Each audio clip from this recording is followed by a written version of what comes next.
This entire military is one cohesive, dedicated force. And the threats to our nations, they don't sleep. They're watching our every move. Iran, Russia, China, North Korea, ISIS, Al-Qaeda. They may be watching this right now. Our military should not be mistaken for a cable news gabfest show. We don't care what you look like. We don't care who you voted for, who you worship, what you worship, who you love. It doesn't matter if your dad left you millions when he died or if you knew who your father was. We have been honed into a machine of lethal moving parts that you would be wise to avoid if you know what's good for you. We will not be intimidated. We will not back down. We've seen war. We don't want war. But if you want war with the United States of America, there's one thing I can promise you, so help me God. Someone else will raise your sons and daughters.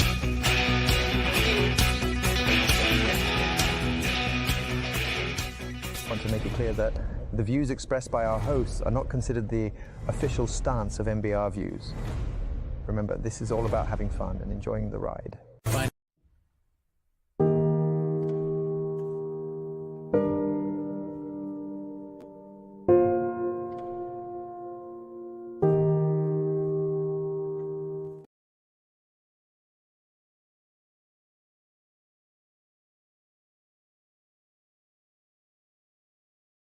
And I mute.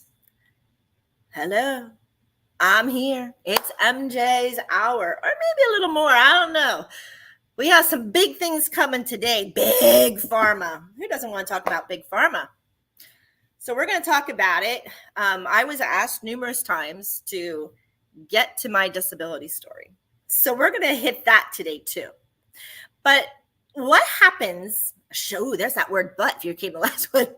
Catch how many of those triggers are we going to get, right? So let's keep up with that. We're going to try not to. No, there's another word, try.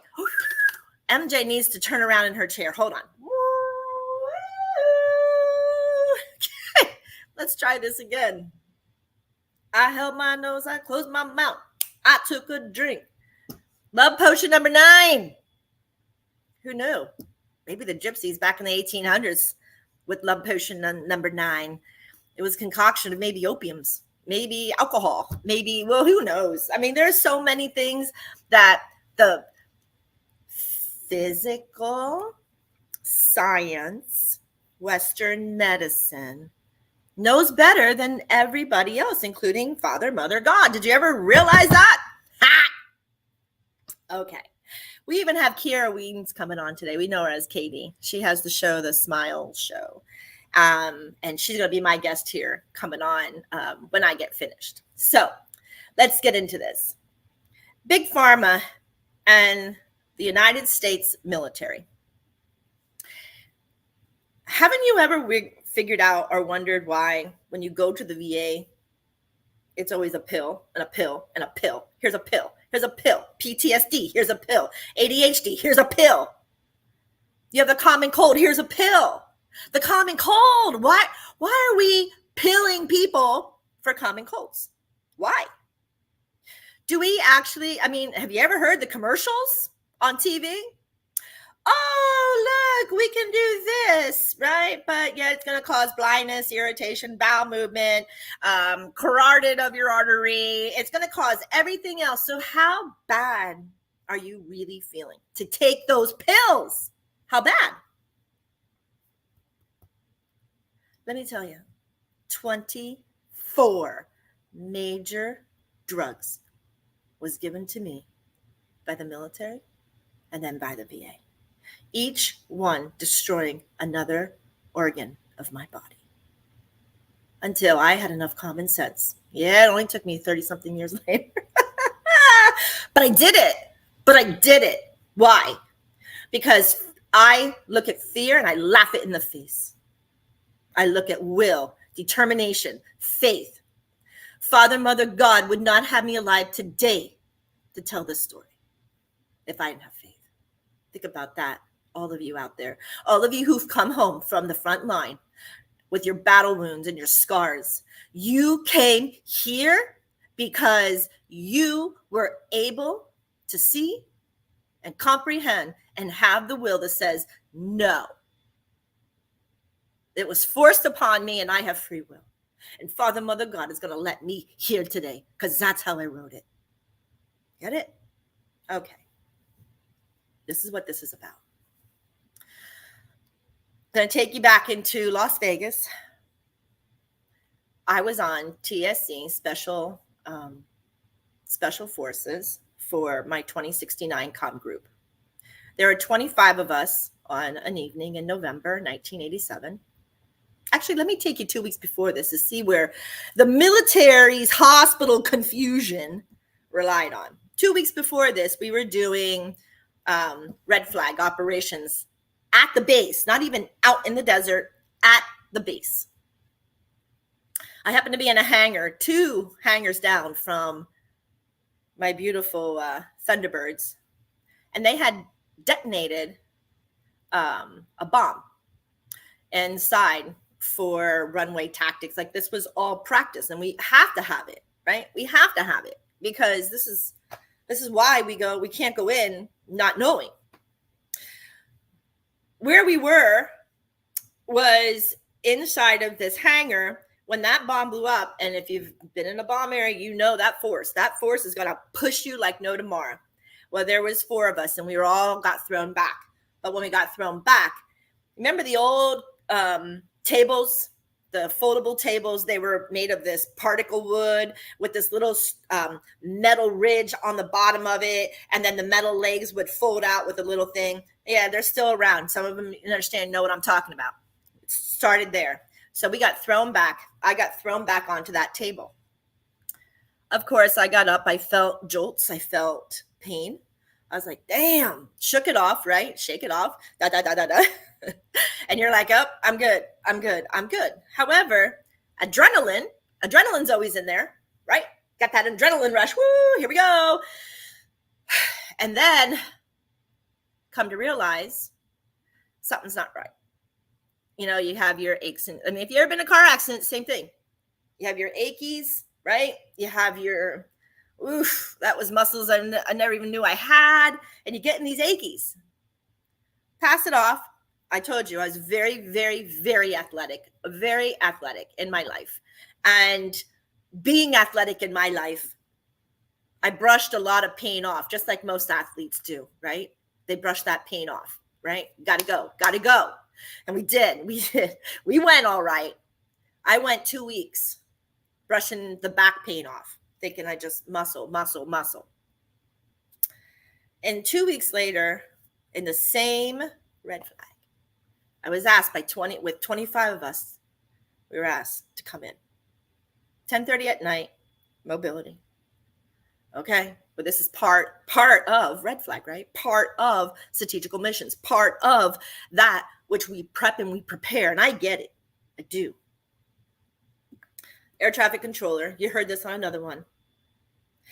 If you have the slightest problem, you are on something called DNIC status. DNIC status. DNIC status means that you are not controlling airplanes and you're outside picking up cigarette butts that your fellow beautiful soldiers want to throw on the ground. Or you get to help peel potatoes, or you get to help in the office, or you get to do, for better words, a remedial task that's not inside of your general study, right? Remedial tasks, which is fine. You know, we all have to do them. We all have to help and support. So I get there, 25 people, and the only task that we were on strategical missions, 25 of us. Get there, told us to put our backpacks down, get in a line, roll up our sleeves. Of course, the mouth, right? They always have to talk. Always have to ask why. And I said, you know, sir, actually it was a lady, it was a ma'am. Here we go with the sir and ma'am. They'll probably yell at me still. But it was a female. I said, ma'am, I do believe that I am coming down with a common cold. I was told by science doctors, one of which was my mother. Do not take those inoculations if you are sick. Now, I told you, I felt like I had a runny nose. I didn't want to be in endemic status, and I told her that. She literally looks at me and tells me, well, guess what? Do you have a doctor's excuse? And I had to, of course, my sarcastic ass at that time says, no, because I had no idea that I was coming to this. You called me at 10:30 and I'm here by 11:30. I had no idea. So how could I even get that done? And she's like, well, you're in air traffic. If you're not feeling good, you're supposed to be going to the hospital, right? I go, no, I'm supposed to be going to the flight surgeon to get on endemic status, which none of us do, and you know it. She told me, roll up my sleeve or get an Article 15. Yeah. What'd I do? I was a sheep. I wasn't going to argue an Article 15. I roll up my sleeve. I get this injection. Doesn't even tell you what the injection is. She stamps your freaking little yellow cards we used to have back then of all of our inoculations. Stamped it, time, date. Yeah. November 7th, 1987. Mutation live. That's all it says. Mutation live. Mutation live. Mutation live. Do you hear that, science world? Mu-fucking-tation live. You hear it? I'll say it loud. Talk about PTSD. Where do you hear this? SCYFY. Telling you, SCYFY. That was the only mission that night. They load us. They come back. Within probably 4 days, my body, I started losing weight, right? I was like, good, because I was on chubby chicken, right? Back in the other one, chubby chicken. I was like, oh, wow, look at there. I'm now, not 125. I'm now down to 120. 10 days go on. The tips of my toes hurt. They hurt. There's like stabbing pains in the tips of my toes. I go to the flight surgeon. I said, hey, something's going on. I said, I can't get rid of these like pains in the tips of my toes. He goes, huh? He goes, did you hurt yourself? Did you fall? Did you blah, blah, blah, blah? I said, well, as a matter of fact, about a month ago during Red Flag, I said, yeah, I fell backwards. I said, my back's been hurting since. They send me to X-ray. Nellis Air Force Base sends me to X-ray. I get into X-ray. They take a picture. They tell me my Scotty dog has a broken neck, which means my right L5 has been cracked in my back. Okay. That was from the blast. I get it. So I was like, okay, that's the tingling. 1 week later, I step on the scale because I'm realizing that my clothes aren't fitting. I'm now 114 pounds. Rapidly losing weight. Rapidly. I go back and I said, the tingling in my toes have now climbed. It's like now up to the middle. So they inject steroids into my spine. Steroids. For the pain that the break is causing. The pain that the break is causing. That's what they said. Steroids. Okay. But I'm still losing weight. Now I come down with this god-awful cold. A cold like you would never imagine. Today in 2020, you would imagine it. But this was 1987. This is now we're in Christmas time, December from November.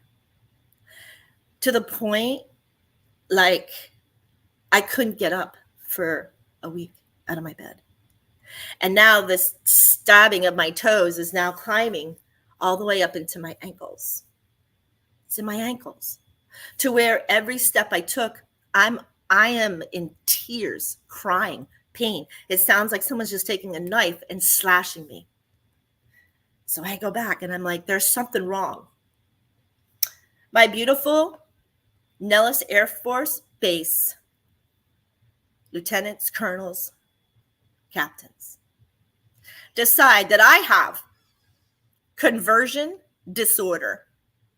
And they put me in a freaking psych ward for 2 weeks, talking to me about how bad air traffic control is, how it's stressful for my body, how it's becoming to deteriorate my body. Now, mind you, I have had so many awards and I was clapping through like crazy. I enjoyed air traffic control. I loved it. There was nothing in my realm that I didn't like. I got to go to commercial.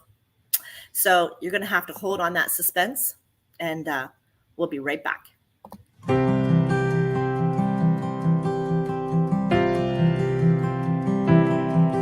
Been home about 6 months now, and I still have my doubts. Well, I'm not sure how I got here or how I'm gonna get out. Well, my mama says I look the same as I did before I left. But if she could see inside of me, it would scare her to death. Well, I can still taste the powder from the barrel of my gun, and I can hear my sergeant screaming, "Run, soldier, run!" And I can feel the backpack on my shoulders, God, and weighed a ton. And I see death in every single thought. Well, they taught me how to put that uniform on. I just can't get it off.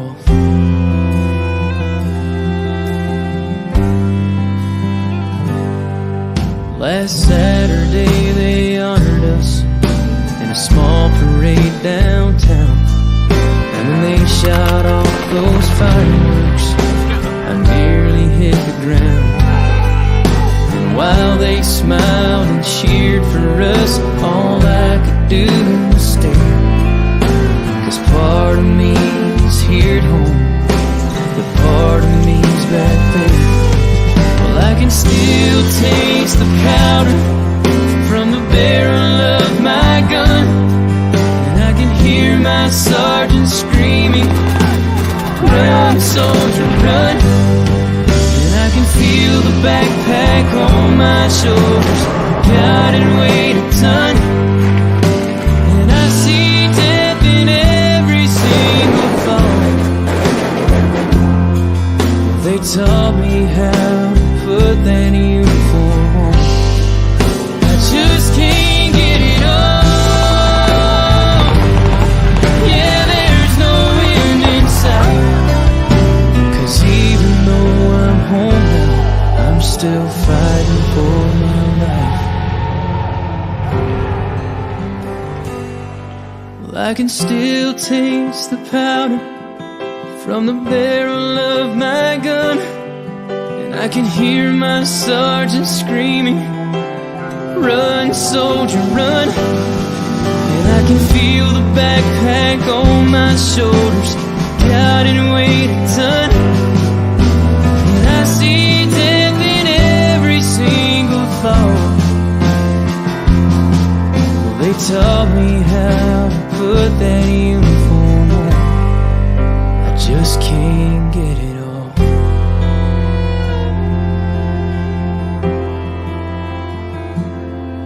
Well, the devil's won some battles, and he may win some more.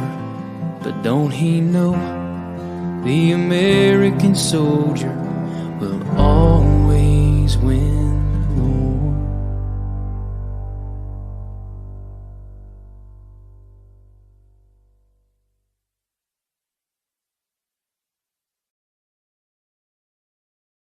Opinions expressed in this program are those of the speakers and do not necessarily reflect the views or positions of any entities they represent.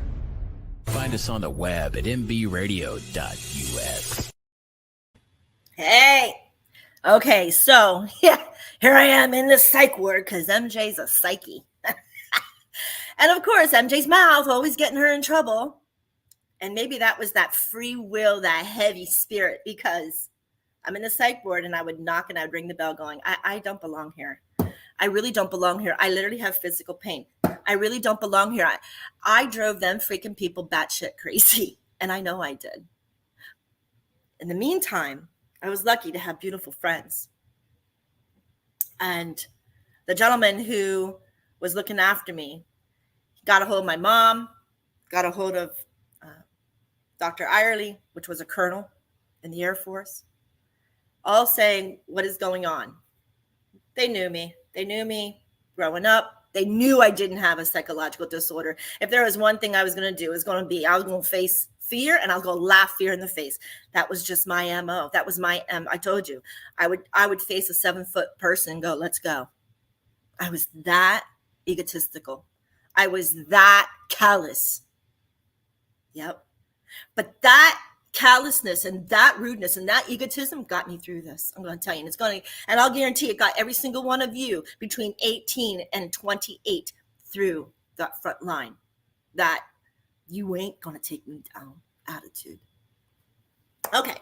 So here I am in the psych ward, and now my friend is now at the flight surgeons going, she's not this. What is going on? She just took a vaccine. He said that to the flight surgeon, and the flight surgeon looked at him square in the face and said, it's not the vaccine. He goes, it is. She was perfectly fine. Folks, at this point, on my 11th day in the psych ward, I now weighed 105 pounds. No more chubby chicken for MJ. She was losing weight rapidly. They didn't know why. So then they decided they're going to test me for AIDS. Okay. I was not a promiscuous one growing up. I had my fun, but I wasn't one of them. And I kind of stood back going, that doesn't even make sense. But because they couldn't figure out what was happening, or they did not want to interfere what was happening, they said nothing. So it was finally, they got me out of the psych ward because I was caught. All hell was raising, all hell. And I refused. It was going to be one of those that you are not going to do this to me. And I had that in me. I had that fight. I had that, no way. Or is this going to happen? So they released me to send me back home. My friend was helping me at my house. By this time, that tingling, I'll give you an idea of this tingling that I'm talking about. Sit Indian style, like put your legs Indian style in front of you and sit on them for about an hour or 2 hours. And then try to get them up and see what happens. They hurt. It's painful. It is something called parenthesis. Parenthesis is what it's called. And that is that you're blocking off the circulation. Your nerves aren't working, right? The nerves are now dead. And I wasn't even crossing my legs. They're just going. As it starts to ascend, it now goes up into like my lower hip area, like what our spiritualists would say. That's our roots, right? It came all the way up. At this point, I became incontinent. So conversion disorder, being incontinent, really? Having this type of pain, really? Having a cold that I still couldn't get over, really? Conversion disorder? The hell out of here, United States Air Force and Department of Defense. This is where I disagree with the only thing that I can tell you that I have ever disagreed with my journey in the military. Their lack of respect for the human body. The lack of respect for the human body. And I'm going to say it, and I'm going to say it, and I'm going to say it. And I don't care who I'm pissing off, and I'm going to say it. I was a beautiful, athletic person. Still beautiful. Trying my athletic ships right now is a little bit challenging, but here it is. Gets worse. So now I'm at home. They send me to a neurologist in Las Vegas. Neurologist looks over me. He tells me, you have Guillain-Barré. I said, excuse me? He goes, you have Guillain-Barré. And I said, what the hell is that? He goes, did you have a cold? Do you have EBV? Do you have any of that? I said, I mean, I've had a cold for a long time. Can't get over it. EBV is Epstein-Barr virus. Epstein-Barr virus is mononucleosis. I said, my God, I had mononucleosis as a kid, kissing disease, right? I mean, it was major in the 80s. In fact, food for thought. 1984, the injection for Guillain-Barré was removed from the United States. Period. It was removed. Because it was causing people, it was an EBV, it was Epstein-Barr virus, mononucleosis. They started to inoculate, right? Big Pharma, let's inoculate for this one too, right? Let's inoculate. And I'll tell you, you take those inoculations, shove up your ass. All of you who want to believe in that. Because from the man who walked the foot of this earth, Hare Krishna, lived 125 years in the most epidemic virus culture there was, 125 years. And he never, there's viruses out there. Yeah, there's plagues out there. Yeah, there's diseases out there. What are you doing to make sure that your DNA is wrapped correctly? What are you doing to make sure that your body is as healthy as it is? Are we putting junk like this? Are we putting junk like this in our bodies? Who's buying that? I didn't buy it. It was a gift. It still sits there. That is why we have issues in our body. Right there. Going back to basics. Anyway, continue with this story. So I was like, I don't even understand. Still no tests. He just claimed it. He wrote a thing, claimed it, gave it to the flight surgeon. Flight surgeon looked at it and he goes, I disagree. Now you sent me to a specialist and now they're going to disagree with the specialist. That was the first time I ever heard the word Guillain-Barré, by the way. I heard about Epstein-Barr mononucleosis because as a child, I had it, the kissing disease, right? Most of us had it. Except I didn't know anybody who had it. And I wasn't kissing anybody who had it. So how that could be, why? Okay. So the injection, got my shot card out. Now they're asking, where's your shot card, right? These little yellow cards. They bring it up and on it, it's written, live mutated EBV. Live mutated EBV. Live mutated. So live viruses, when injected into you, yes, could be very crippling for your health, or your body could fight it. And then as that virus starts to develop different variations, it develops with it and your body can handle it. That was the best thing that they did to me. Truly. They gave me a live virus. Not what you got today. Synthetic. That virus can and not morph. It can't morph. Why do you think people who got inoculated with COVID are still getting flipping COVID? Because you have to go for a booster and a booster and a booster and a booster. Let's do the booster chain. Booster, booster, booster, booster, booster. No. Stop it. You're going to keep getting it because it can't morph. And all the stuff that you're throwing at it is not allowing it to morph. So people who are like, man, 8 injections of COVID, look, I freaking have COVID. Well, really? Why don't you take something else synthetic and put it in your body, just like my little fruit pies? Seriously. People don't think. Why? Because you're sheep. You're sheep and you're scared and you're running with fear. And you believe that Big Pharma wants to help you. Big Pharma don't want to help you. Big Pharma doesn't want to help you, man. They want money. Money. Big Pharma's about money. And it always will be. Right? Paying your doctors $250 freaking for an hour visit. And then on top of that, you have a $300 pharmacy bill and more. I mean, some of these pills are ridiculous. Yeah, and you'll go impotent, you'll go blind, you'll have, kidney stones, or you'll get hangnail, or you might not sleep. Do you want me to tell you the whole thing of them? Getting sidetracked. You can still see the seeds, right? Still see those seeds. So now here I am sitting on my couch because I can't walk, because every time I walk or somebody touches me, or if I wear clothing, it literally feels like someone's taking an axe and stabbing it into my legs. That's how bad the pain is. They might as well have just cut off and amputated my legs at this point with the pain. And I'm sitting there on morphine. They have no diagnosis. They have no idea what the hell they're even talking about. And they are just morphining me to death. That's it. A back x-ray. And now they take a CBC. You know what a CBC is?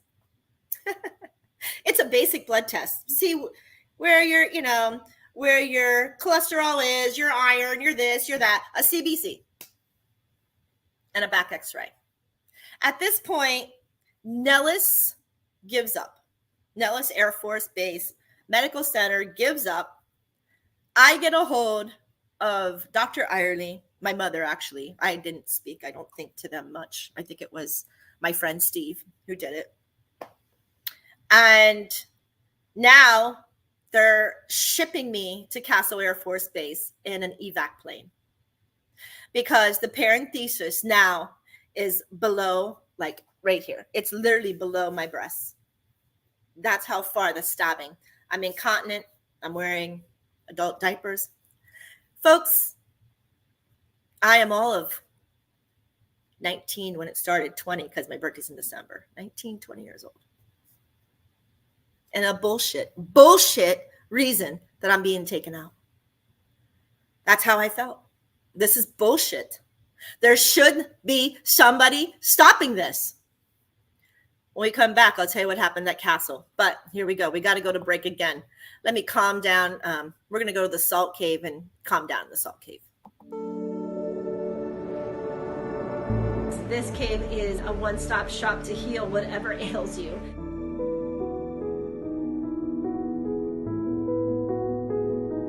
Whether you just need downtime, whether you need respiratory or lymphatic, blood pressures, just any type of program that is medically necessary to you, I am sure salt's going to play one of those factors.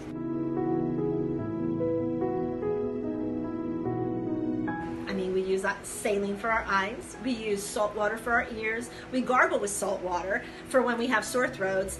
And we're even putting salt water spray, nasal sprays by our doctors up our nose. Except most of these things that are by our Big Pharma or our doctors are actually not salts, like Epsom salt. It's not even a salt. This is true to form. We're not kidding anybody. The properties are what they are. You can look it up in science magazines, health magazines.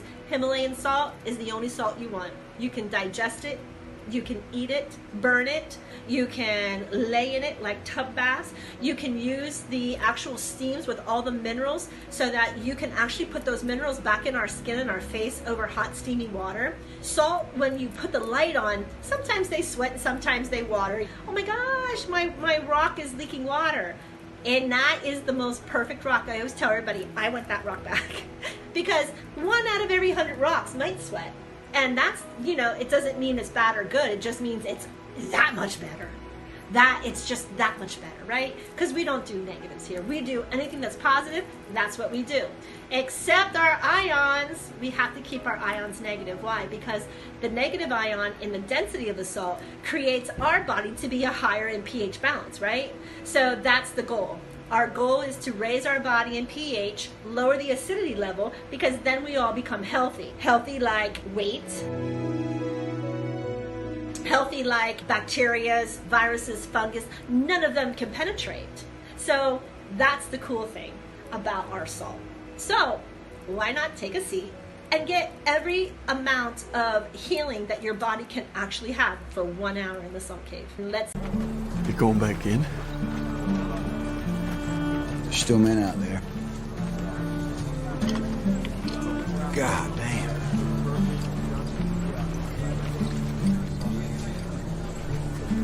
When I go home, people ask me, hey, Hoot, why do you do it, man? Why? You some kind of war junkie? I won't say a goddamn word. Why? They won't understand. They won't understand why we do it. They won't understand it's about the men next to you. And that's it. That's all it is. Find us on the web at mbradio.us. I want to make it clear that the views expressed by our hosts are not considered the official stance of MBR Views. Remember, this is all about having fun and enjoying the ride. Okay, so here I am getting lifted to Castle Air Force Base. They have me in an oxygen mask. They have me with, the cuffs, the blood pressure cuffs. They have me on the heart monitors. They have me as if I was going to code. I couldn't understand at the time. I'm like, what are we doing? They all wore hazmat suits. I remember looking at them in hazmat suits. And I'm like, I don't have AIDS. I understand that's what you're trying to make it look like, but I don't have AIDS. I can prove it. How can I prove it? Because I had already taken a test from my friend who was helping me to make sure that I didn't have AIDS. So that was just a crock.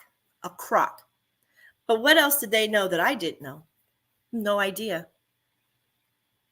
Isn't it funny? Hazmat suits to treat somebody who's ill. What's that sound like, people of 2020? You do know it's 30 to 40 years before anything comes out in our public of defense. I told you about that, the other one. Airplanes that came out 30, 40 years later after they were test trialed, right? Keep that in mind, especially the deserts, United States Air Force. Get there. And now they keep asking me over and over. One doctor after, I had 8 doctors, 8, and not one of them were infectious disease or specialty virus. Not one of them. They were all neurologists, all 8 of them, neurologists, and 1 internal medicine. Sorry, there was one that was internal medicine, 7 neurologists and 1 internal medicine. So they started to say they wanted to see all the tests. And I said, this is it. I have a CBC and a back x-ray. That's it. So they started to run. They did a spinal tap was the first thing that they took. A spinal tap. Okay. So they took a spinal tap. My lymphocyte count in my back, cerebral fluid, was 18. Folks, normal is 2 to 4. Normal. So now the rude awakening. What the hell is happening? So now they put me through a litany of neuro tests. They put me on EMGs. If you ever had that done, that's fun. That's real fun, where they stick needles into your muscles and then they use an electronic machine to move your muscles. You don't think that freaking hurts on top of everything else? But it's okay. They just kept pumping morphine and kept pumping more morphine and kept pumping more morphine, right? Delusional. Thank God again for Steve at the time. That was his purpose with me. They finally acknowledged that there was something going on. 4 of the 8 said that I had Guillain-Barré disease, and the other 4 said, no, she does not. Still, there's no diagnosis made. Still, there is nothing that they're doing to actually stop. And it's climbing and it's climbing to the point now I couldn't even lift milk jugs. The milk, just to lift a milk jug was impossible. To stand was impossible. And there I laid. My beautiful mother wouldn't stop. Talk about where I got my will. Talk about that determination. She got what Dr. Arley called the senators as airbacked out of there. Went from Castle Air Force Base to Geisinger, Pennsylvania. So all my beautiful people in Geisinger. I came out in a stretcher, and the person who was first there, I know her as Mona. Her name is Melissa. She was a classmate. And she started crying. She goes, "What's going on?" I go, "God, I don't know. I don't know." Still have an oath, right? TSC clearance, still an oath. Not allowed to speak. Shut it, airmen, shut it. Didn't say a word, right? They get in there. I underwent with Dr. Marcheski 18 hours of evoked potentials, EMG, you name it, a litany, including good blood work now, right? Look what they found. My titers of Epstein-Barr virus were out of this world. I don't recall them. That's too many years ago, because now they're down. They're down to like 900, but they were up in like 3100s. It was insane. Ready to hear this one? My SARS were climbing. So now I have EBV climbing and I have SARS climbing in my body. Climbing, just destroying. I am completely now auto and neuroimmune. Not being able to walk, not being able to feel hot, cold. I remember when my dad was still alive, my brother came in.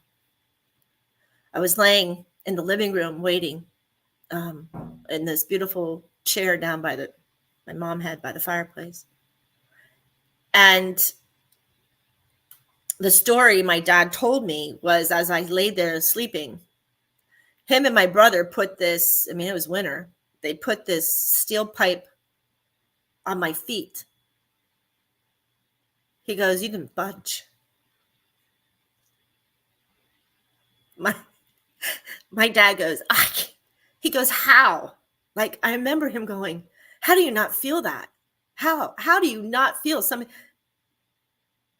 Sickening that my own military people infiltrated something that I was trying to create freedom for others, and they were taking us out. I get the diagnosis to the best abilities as possible. They asked the government, "What did you give her?" They said EBV. And the card says it's mutated. What was it mutated? It wasn't. Well, you can't have it because in 1984, and this was 1987, it was removed from the frickin' United States. So what did you give her? Silence. Silence. Right. Silence.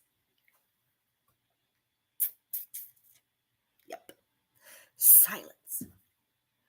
So I get myself, they gave me convalescent leave. I get myself to the point where I am able now, I don't know how many months, but I get up, I'm in a walker. I went from a wheelchair to a walker so that I had support, not being able to feel my feet. By this time, the actual pain is gone. So December all the way until, I don't know, probably June. And now I'm in this walker. Still not being able to walk properly, still not being able to do things. And my diagnosis was an acute transverse ascending myelitis post-vaccinal, post-EBV of a mutation unspecific. That was my diagnosis. Because I was not ventilated on a respirator, they chose to tell me I didn't have Guillain-Barré, but they questioned MS. Now I had to go through MS. Everybody now, it's MS. She has MS. She has MS. It has nothing to do with the military. It has to do with MS. Hi, there's nobody in my family who has MS. There's not anybody in my family who has neuro issues, period. Didn't make sense. But I'm going to tell you, I get back. And again, thank God to the senator of Pennsylvania at the time and Dr. Irely and my mother. They allowed me to heal. They put me on convalescent leave in order for my body to heal. At that point, in the mix of all of this, remember I told you Ronald Reagan? I had orders now to go to Miami. Here I am in Miami still. I had orders to come here. So they moved me from Vegas to Miami because of I'm going to be working Homestead Air Force Base, or I'm going to be working Miami International in conjunction with one another during that time frame. Yeah. And it's at that point I was in denic status so long and now claimed and labeled with neuro. I lost my job. I lost all of my studies, all of my education. I lost it all. Anything I ever wanted was gone because I didn't pass that class 2 physical. So as I healed, the VA said, well, how about we send you back to school? What they don't tell you is, there's Joey again, that money thing. That do you stay with the military when you're disabled and for that little percentage, or do you go VA? Which one do you do? Which one's the better medical? Neither. So I've lived my life like a king, and then I live my life like a peasant. Why? Because I come out like an MS. I come out of these remissions to later find out. Let's now that you know the story. I'm getting ready to where I am actually up on a cane, getting ready to make the transition. And my family and my friends are telling me, go on base and get an attorney. I did. I went on base. I got an attorney. Guys, I got to take another break. This is why this show is going to be a little bit long, because I do have Katie waiting as well. But you need to hear the sci-fi story. It's coming. So we're going to take a short break. We're going to go with the creative vets here.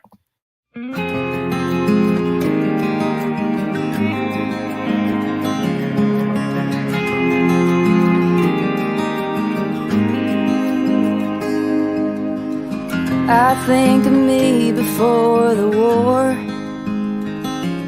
but that 24-year-old is just a shadow on the floor. I've lived and died in hell 8 times. I'm gonna take this last one and bring it to the light. No one sees the struggle behind the walls of war. The signs say all are welcome, but we can't get through the door. Tell me why no one hears the things we say. Tell me why you just choose to look away. Always step for what's right, when what's right isn't just fighting for a country that won't stand up for us.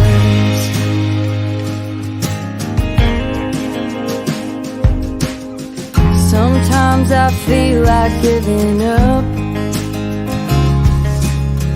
Lay down the dreams I got and let them turn to dust. But I still got fire left in my blood. No soldier should be left behind or feel like they ain't enough. Tell me why we gotta beg for you to change. Tell me why you ignore the 88. Always do for what's right, when what's right isn't just fighting for a country that won't stand up for us.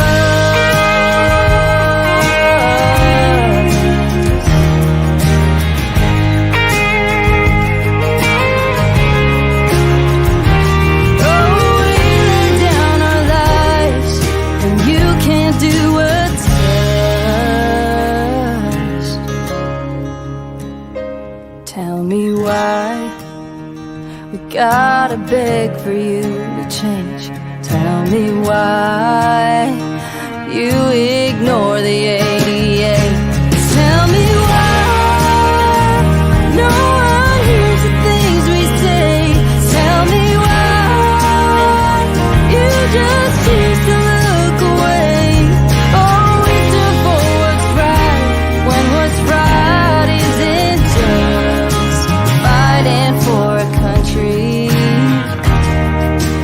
won't stand up for us. Tell me why, tell me why, tell me why, tell me why, tell me why. Just stand up for us. Just stand up for us.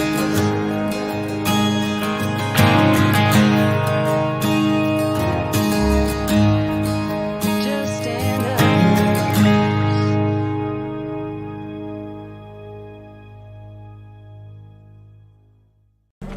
You going back in? There's still men out there. God damn.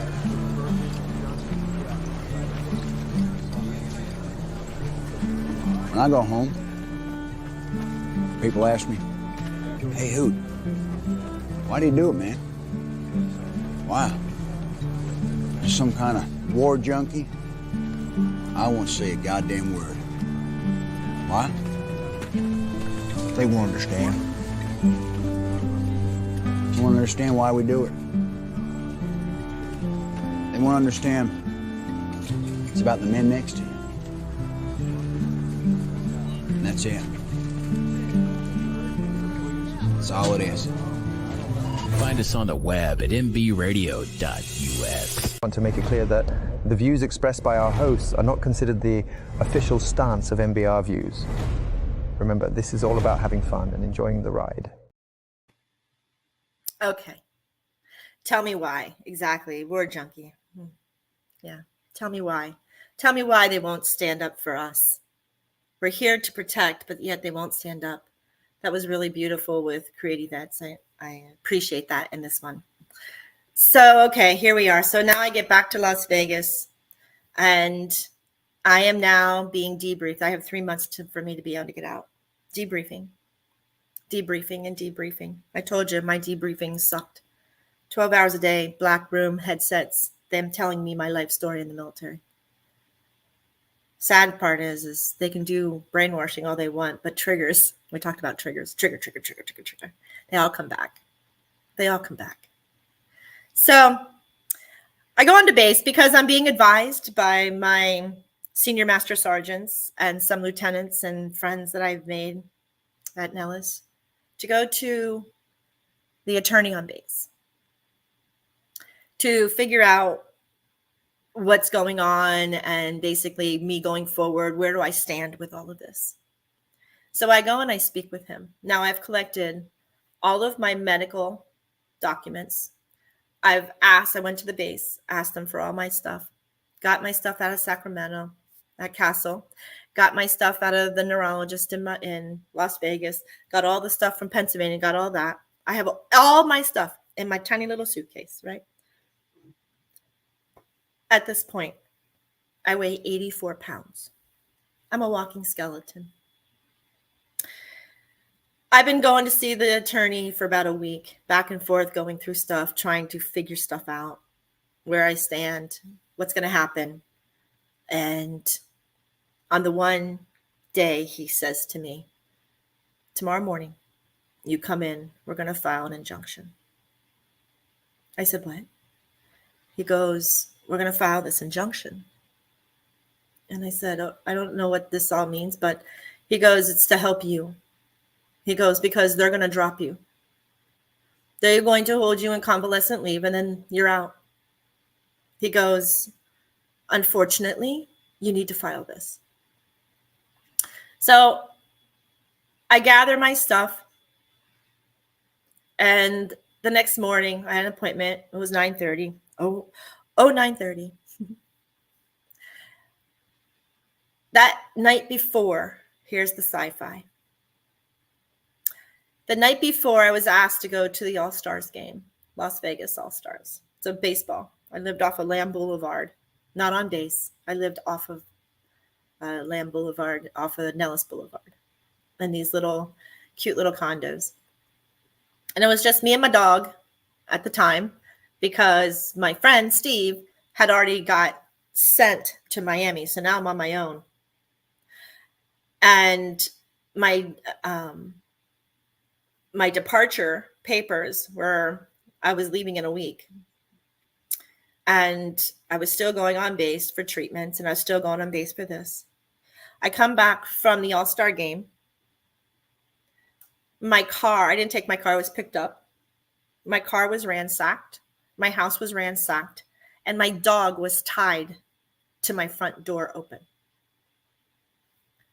Most people would say I got robbed, right? That's my mind. I got robbed. Somebody robbed me and was kind enough to put my dog on the same so it didn't run away. Kind of. What robber in God's Boone Hill does that? 1988. Which one? Who did that? Who would do that? Yep. Who would do that? So as the the Las Vegas Metro-Dade police were standing there and trying to take prints, do whatever, they go, what's missing? I go, I can't see anything missing. I don't know what's missing. It's just ransacked. It's like turned upside down. At this point, I know I had called my family and said, I think I was just robbed. Wasn't robbed. They go to my car and I go, my car? I go, and all of the clothes, I just told you I was now 84 pounds. I had to go buy all new clothes. I was a size 10 and now I'm a size 2. So I went and all my clothes are there. The money is still in my little ashtray that I had rolled up for the slot machines. In my ashtray. The cops goes, this doesn't make sense. Do you have a boyfriend? I go, no, he's in Miami. Do you have anybody who hates you? No, I got along with everybody. In fact, they had a big bye-bye party for me. I have no idea. He goes, what's missing? And then all of a sudden, I felt like this huge in my throat. I go, oh my God. All of my medical paperwork is gone. All of my paperwork that had me where I needed to be the night that happened, gone. Everything was gone. So gone. The police found my empty briefcase on Nellis Boulevard. You come out of Lamb, go down Nellis, found my briefcase alongside the road with nothing in it. SCYFY, I know, it's not. I lived it. I don't give a shit who are out there. I even have the police report. When they found out, he looked at me, he goes, you're in the military. And I said, yeah. He goes, case closed. The freaking police said case closed.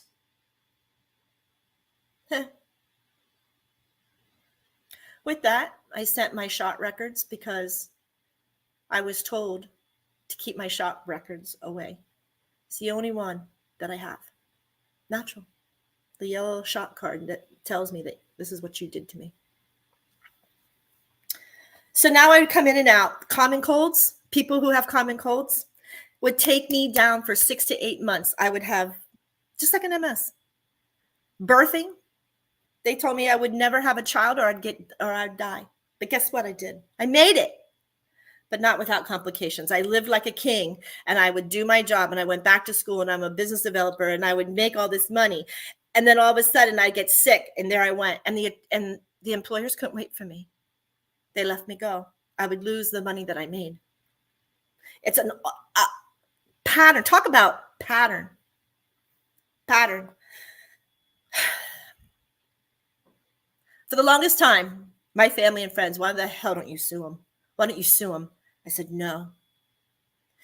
And it wasn't until later, and I'm glad I didn't sue the government, because that injection, I'm gonna blow your all minds here, but that injection was for those people who went to the Desert Storm. And all of this, what I found out from the attorney here, let me get back to the attorney. So the next morning, because here you go, the SCYFY. The next morning, I go to Giselle. Giselle was the receptionist in the front, airman, like 3-stripe airman first class. Giselle.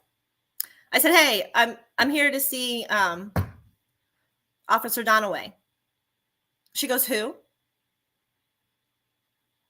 I said, Officer Donaway.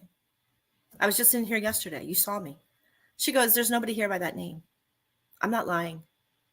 You could ask any of my people in the Air Force at Nels in this time. I said, I'm telling you, I was just, and I just pushed myself. His office was completely wiped. Like just, she goes, are you sure you're not mentally ill? Are you sure you don't need some mental help? She goes, there's nobody in here by that name. Again. Freaking again. Make me think I'm losing my damn mind. No, I'm not. Now I have Las Vegas police who won't help me. Case closed, military. Now I have no attorney on the base. He's gone. And now I have a girl who's 3 stripes telling me that I don't know what the hell I'm talking about. Gets better. It does. They leave me go. I get to Miami. I have no words. I have none of my records. I get to Homestead Air Force Base. They request my medical records. They said that they're in process. 6 months later, no medical records. 8 months later, no medical records. A year later, no medical records. I know people are like, oh, that's bullshit. No, it's not. And I tell people who say that to me is, you don't deserve my time. I know what I'm talking about. I know what I lived through, and I know what my family had to live through, and my friends who had to watch me do this. There was absolutely no clarity of anything. Ladies and gentlemen, 2009, Dr. Nancy Klimas, 2009, how many years now? She decided to do a full workup because the Miami VA brought her in as a infectious disease and autoimmune specialist. And that's what she does. She's brilliant. She listened to my story and she started, man. I mean, she started. And the first thing she did was not even request. I saw the letter. She demanded for the vial. She goes, you cannot have me here and waste my time if you're not going to give what they inoculated her in. So let's start there. 2009. Got to take another commercial. I'll be right back. Let's see. We're going to do a little bit of LT Tactical. Introducing LT Defense Tactical Gear, your ultimate solution for top-notch protection and performance in the field. Our armor bundles provide unmatched safety and comfort, while our battle belts and holsters ensure quick and easy access to your gear. Stay prepared for any situation with our high-quality medical supplies, designed to keep you ready for action at all times. Looking to enhance your skills? Our firearms training programs will take your proficiency to the next level. Trust LT Defense for all your tactical gear needs and gear up for success on the battlefield.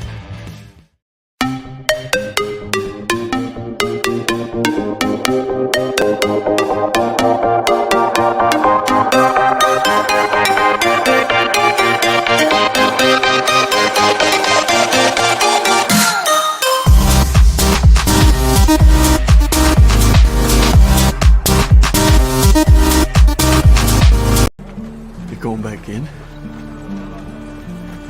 There's still men out there. God damn.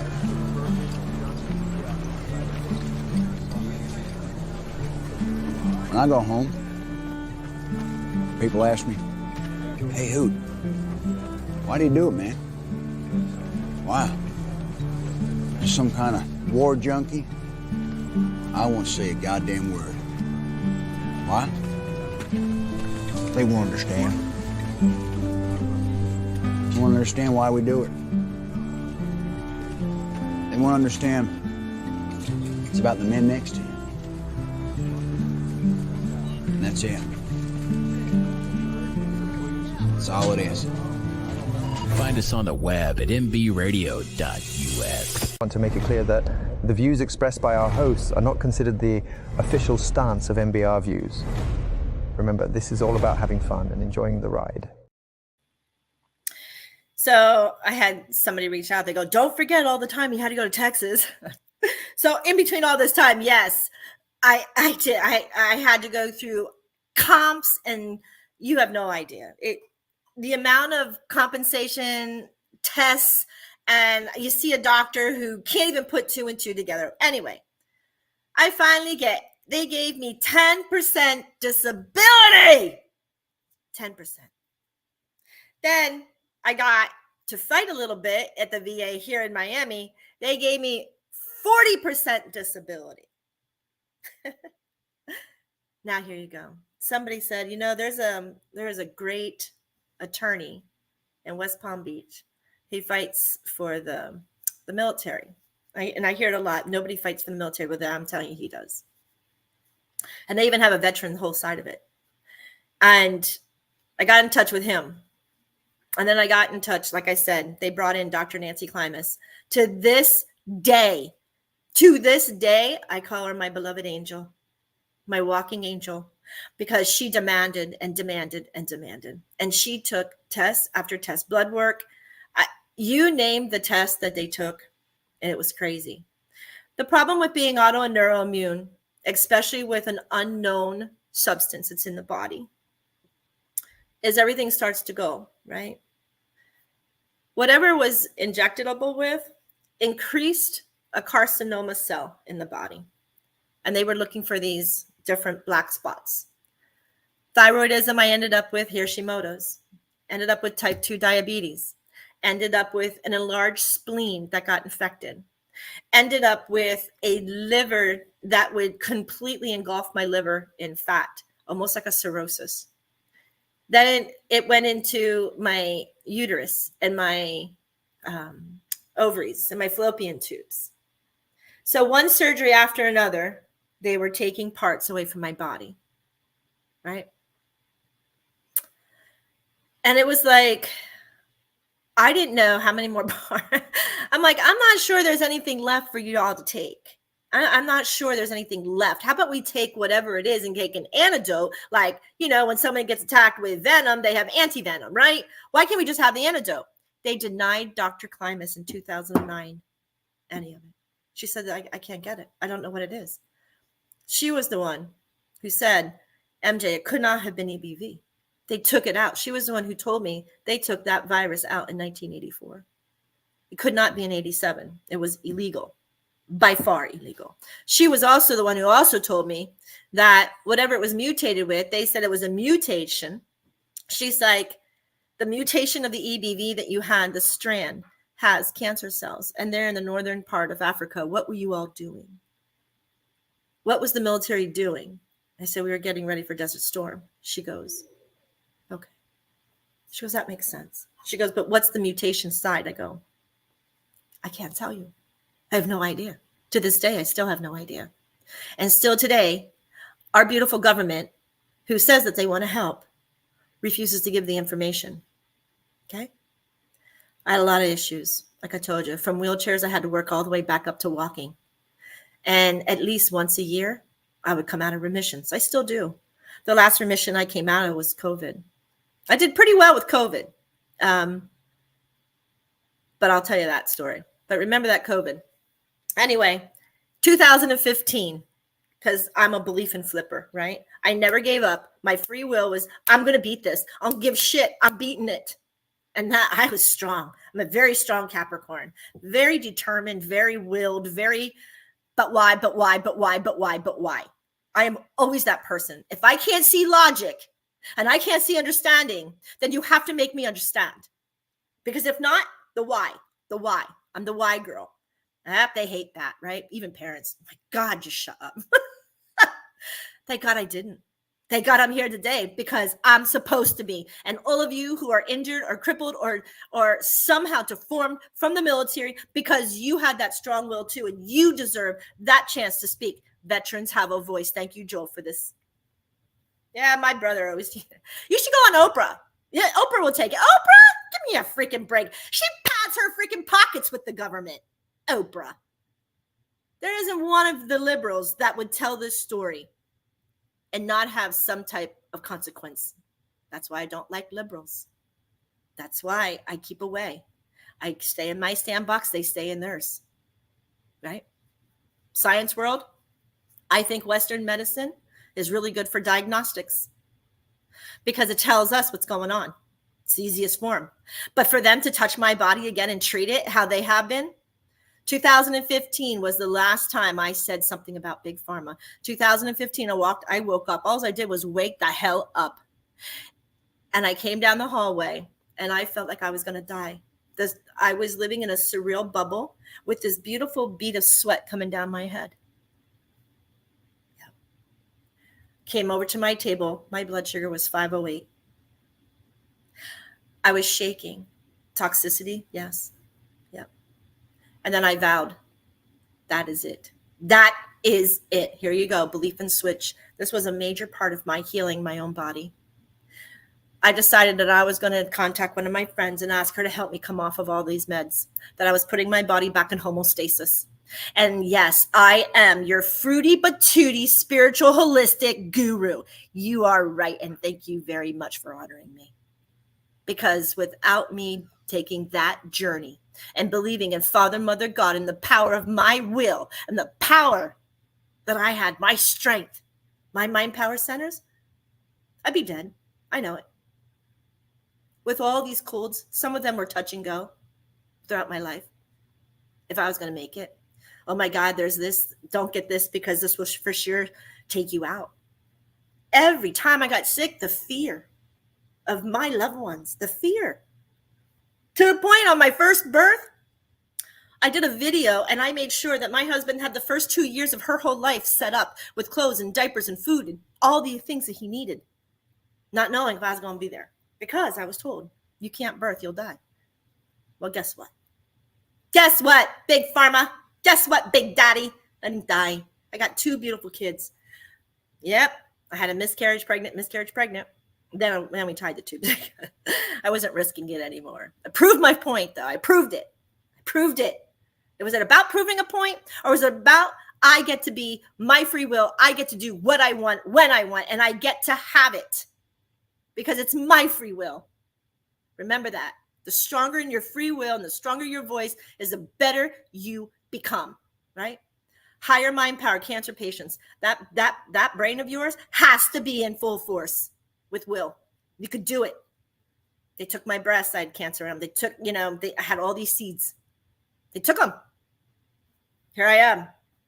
Okay. How'd I flip? 2015, my brother says, listen, you need to do some CBD. So it's for all you people who don't like marijuana, CBD. I go, what? He was so involved with this CBD. He goes, please just try it. 2015, how many years now, right? I said, I have to do something, right? 508, you're not going to kill me with this. This isn't my disease. I don't deserve it. And he had me, and he goes, you need to OD on it. I go, what? He goes, I'm telling you. He goes, don't just do that 1 millimeter. He goes, I want you 3 millimeters 3 times a day, OD on it. At the same time, I was in my spiritual journey, and I also did spiritual surgeries. And I actually got to be with somebody called Tupac and John in Brazil. They gave me these pills in Portuguese. At the time, I was trusting anything that I could in the spiritual world, or God would not have put me there. That's how I felt. It was safflower. And I had to OD on the safflower and OD on the CBD and continue. In the meantime, I did acupunctures. I did biomagnetisms. I did frequencies, electromagnetic frequencies. I did Reiki. One at a time, I came off these pills. The hardest one was the heart pill. Took me a long time to come off of that one. By the time it was all said and done, my VA family, the physicians, were freaking out. I was on 24 big meds, and I removed it. By 2018, after ionic foot detoxes, infrared, salt caves, electromagnetic therapy, you name it, I had it. I was throwing the gamut in the tune of $15,000. I was throwing the gamut at it because I was not going to allow my body to be suffrage of the Department of Defense or Big Pharma and our government anymore. Period. So when people come at me about inoculations, I either tell them, you don't know who the hell you're talking to, could back it up because you're silly. You're silly and listening like a sheep. And I have every right. My story, my belief, my will. Nobody will ever demand me to have another damn inoculation in my entire life. It's pathetic for even somebody to ask of me of that. Pathetic. Yep, my friends and family disagree with me sometimes, and it's okay because they're in that science world, and that's okay. Or they're in that world where they have to have it. It's okay. It's them.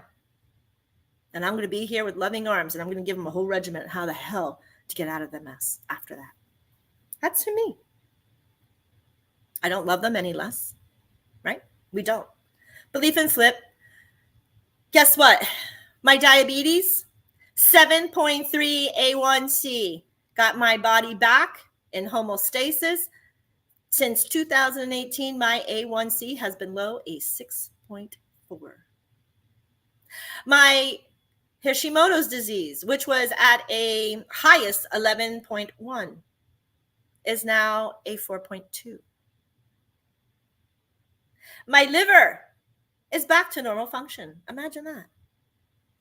My cholesterol dropped. Now my cholesterol wavers up and down, up and down. This is because of what I eat, because I like butter and cheese too much. I do, and pasta. That's me. Look at me. I'm a spaghetti girl.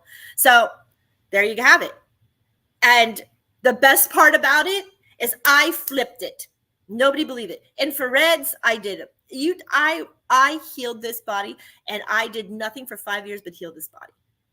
And every time somebody goes, how the hell, MJ? And I tell them, they're like, pfft, and they have disbelief, right?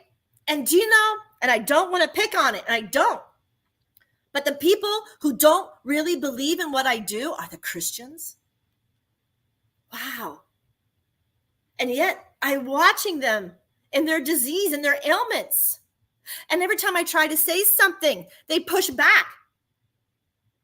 Like it's demonic. Really? God made the roots. He made the leaves. He made the bark. He made the trees. He made the sand, the oceans, the fucking ground you fucking stand on. And yet you're going to trust man? You're going to trust man? I laugh. You're going to trust man, and they know all. How many times you listen to a commercial and they tell you, hey, I can help you, and it's 4 minutes of problems on that? What does that, I mean, don't you even think about that? Really? But you're willing to take a pill because you don't feel good? Come on, folks. Wake up out there. Wake the hell up. Love yourself enough to know that you can cure your damn body. You can heal it. There are other things out there than asking for a pill or a substance or an IV into your freaking veins. Stop it. Yeah, I get heated on this topic. I get very heated. That means I'm not healed. That means I have to tap out. And when I sarcastically laugh like that, that means I will take you out, whoever's blocking my path. That was me as a soldier. I face fear with laughter. I face fear with, no, you're not coming at me. Huge lesson, huge lesson. And the only thing I can tell any single one of you out there is be mindful. Be respectful, but be mindful. Realize what they're doing. Yes, as a whole, inoculations are good. As a whole, I'm not going to say that. How good are they? Some of these inoculations you're getting is because they'll tell you, whoa, we've canceled it. But you have more and more people. So if you have more and more people with this coming in, tuberculosis, look how many strands of tuberculosis, but you got the injection. Chickenpox, you got the injection. No, don't get the injection. Get it. No, don't get it. No, okay, well, I don't know what to do anymore because now you're going to tell me that, well, it's only good for, we can only stay for 20 years. Oh, okay, so I'm going to get an injection for freaking chickenpox as a female, carry a fetus, get freaking chickenpox. Now my fetus is in trouble because Big Pharma don't know? Come on. Let the freaking people have chickenpox. Let your body do what it's supposed to do. Hare Krishna. 125 years. Love. Make love. Have love. Oxytocin level. Cures the body. Hare Krishna knew it 8,000 years ago. What's wrong with our mental capacity today? Hello? Anybody up there listening? So there's my flip. There's my pattern. There's my story. Yeah, there's a lot to the sci-fi that it's not even important because it's like I said, this is how many years. And I'm already gone an hour and I thought I could do it in 30 to 45 minutes. And obviously I couldn't. I got stuck. I had to I'd tap my way out, and I know Katie's waiting, and I got to go on another break.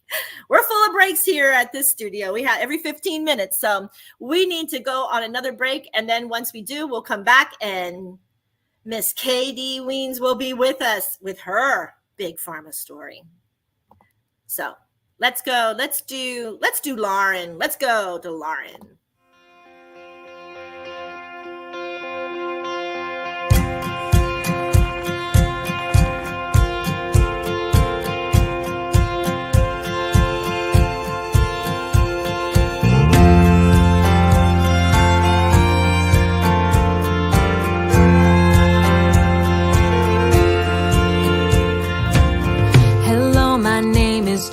Too big,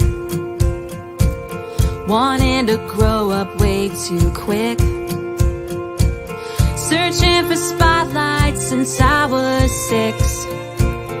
Hello, my name is Dream Too Big.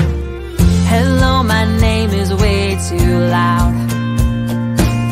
My voice can cut right through a crowd. Got made fun of for it, but who's laughing now? Hello, my name is way too loud. I know I've had my moments and I've had heartaches. God is making miracles out of my mistakes. You can say I won't make it, and I can tell you that I don't really care. 'Cause hello, my name is going somewhere.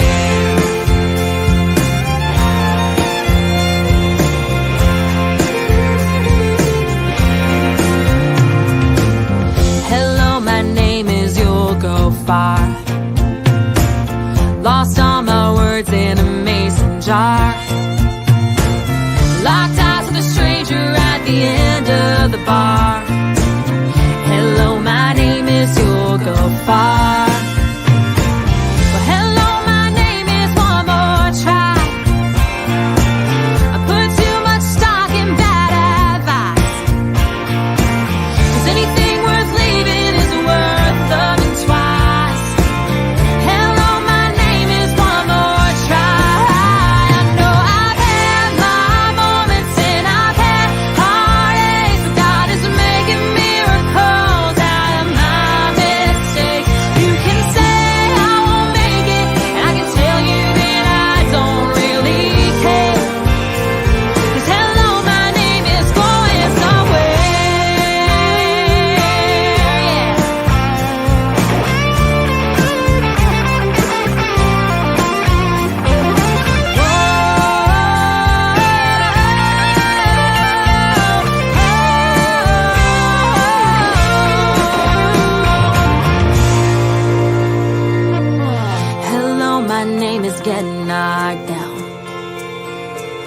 You're never gonna leave the ground. You can tell us all about it when you come back. You're going back in? There's still men out there. God damn.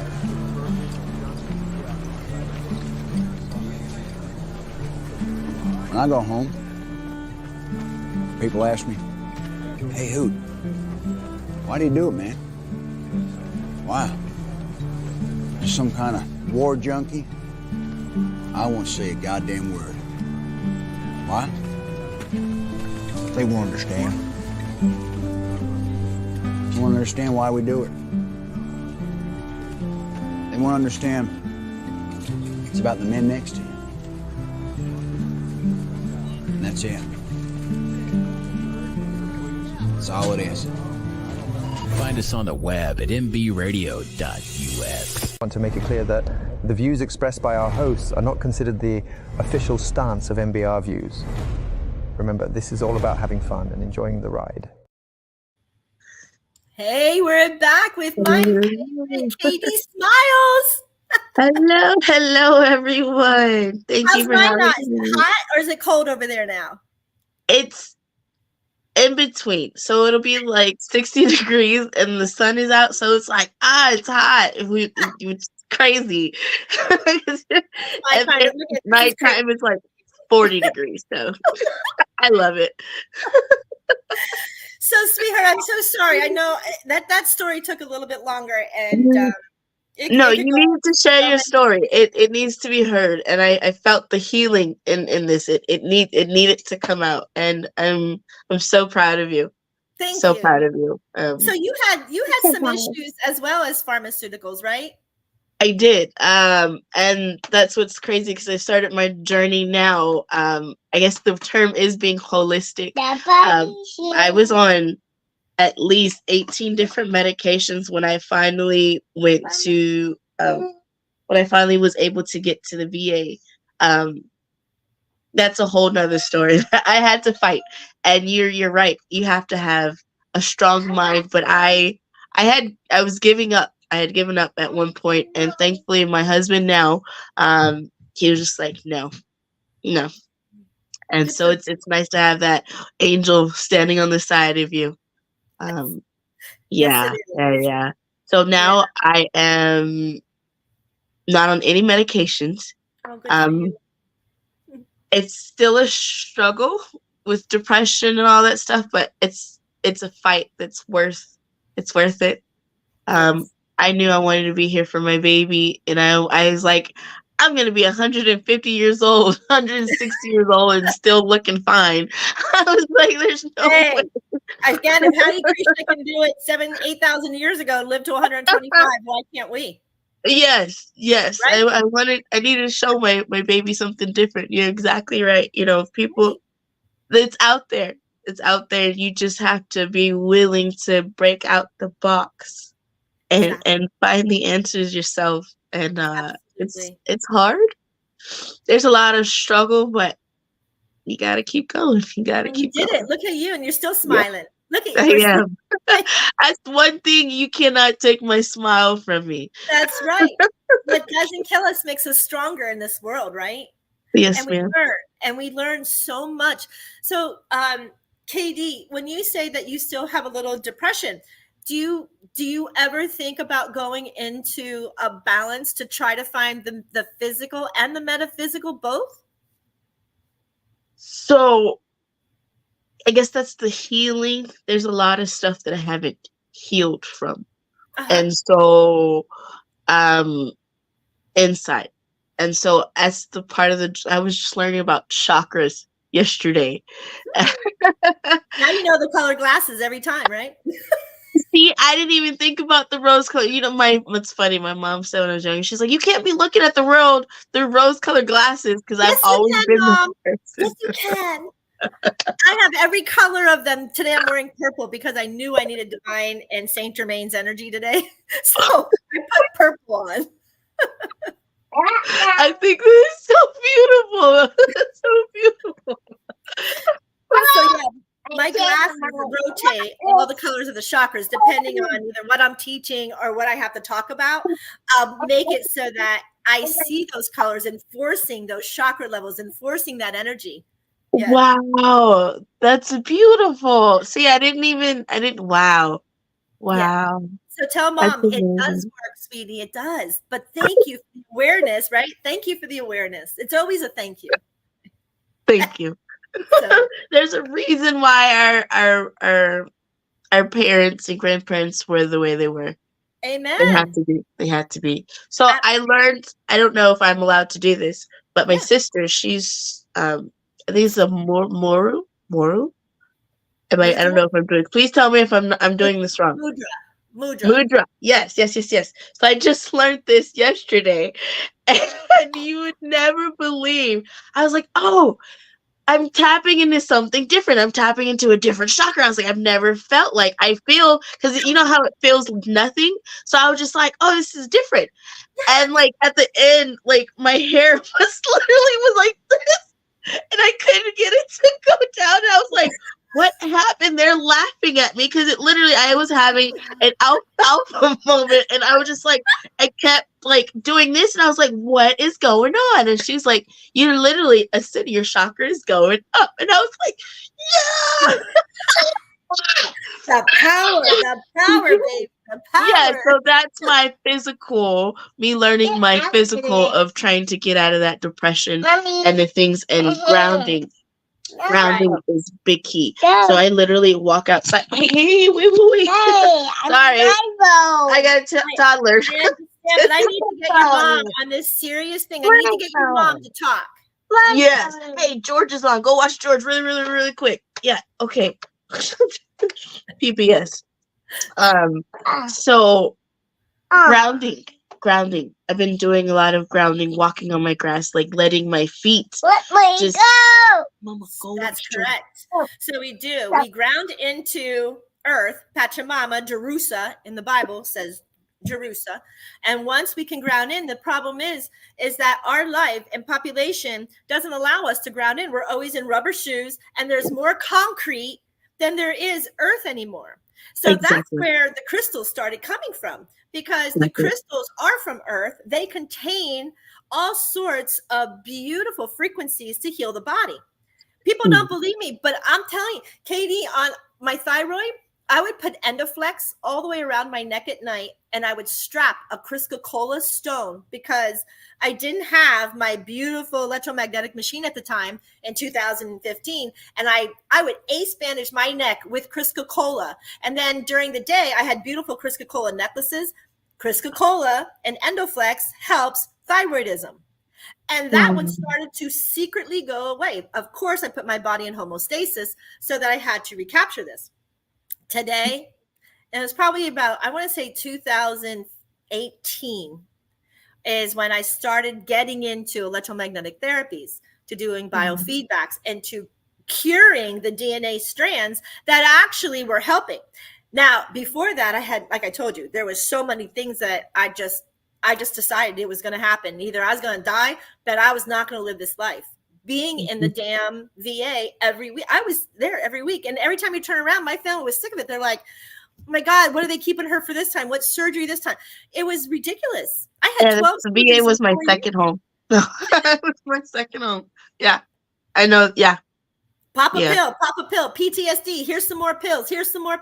For God's sakes, fix the metaphysical issues and the physical issues together. But if you can't do, and this is the chakras are metaphysical. You know that, right? So you have 7 named, but 144 chakras without your body's symmetry. But your physical centers are your mind power centers.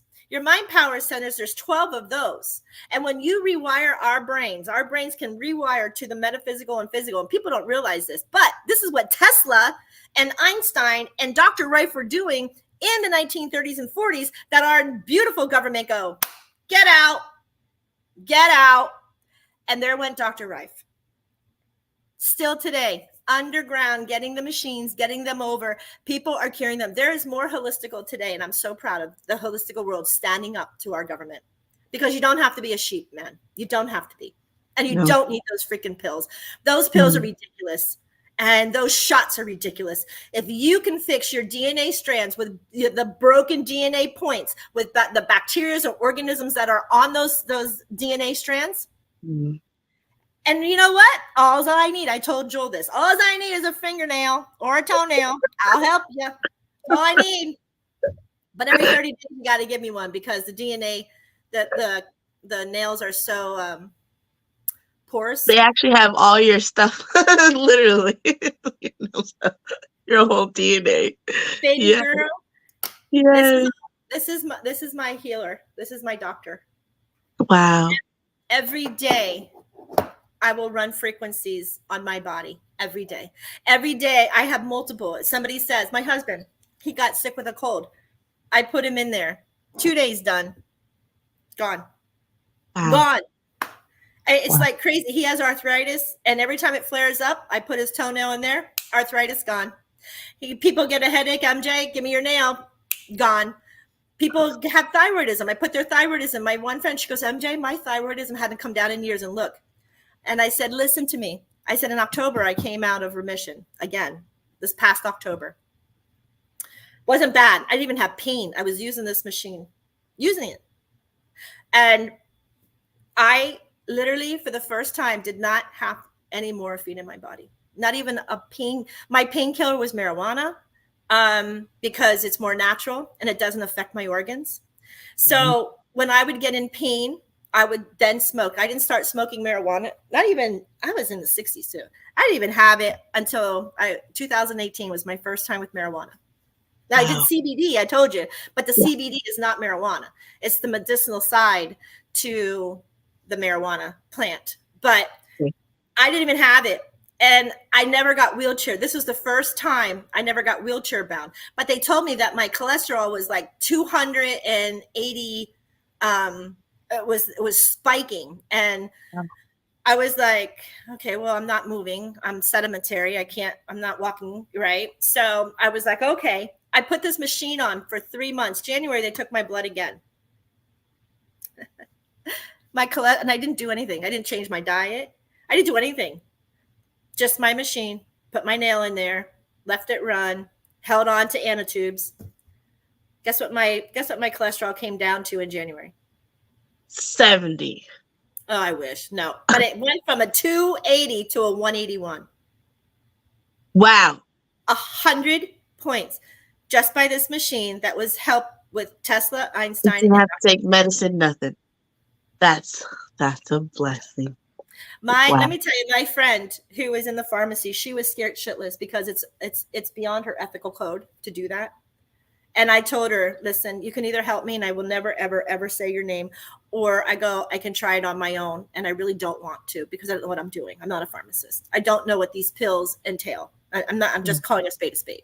But I was determined, no matter what, I was going to live and I was going to do it and I was going to make it right. And you know how many people I treat? I'm not kidding.